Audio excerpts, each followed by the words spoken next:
një fazet historisë kur gjërat ndryshuan në mënyrë të rrëmbyeshme edhe gjithçka mungonte. Dhe dukej sikur ushtria nuk ishte më e nevojshme, sepse do na mbronin të tjerët, ndërkohë që ushtarakët, pavarësisht të gjithave, vazhdonin çdo ditë të shërbenin detyrës edhe të shërbenin atë behë. Është një jetë që unë përpiqem ta parafitëroj, po me siguri askush që nuk e bën, nuk e di deri në fund se çfarë sakrifice përbën për ata që veshin uniformën, për bashkëshortët ose bashkëshortët e tyre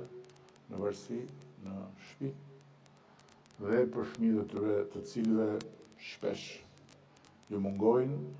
sepse detyra mund t'i çojë dhe mund t'i kërkojë në fronte dhe në situata vështira. Dhe kur shoh sot se si po ndryshon prirja dhe se si numri i vajzave dhe djemve që po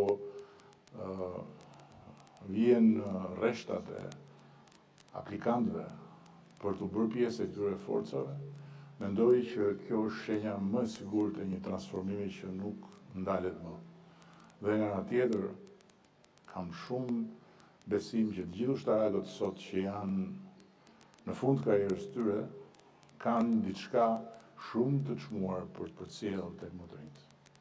Atë shpirt sakrifice që shumë të rinjve sot ju duket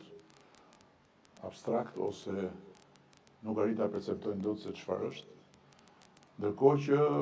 ushtarakët që janë në fund karrierës e kanë të jetuar me vite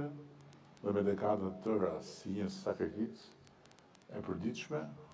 në një uniformë që duhet ishte gjithmonë e admiruar, por që për një periudhë jo të shkurtër kohë ishte e nënvlerësuar. Ju uroj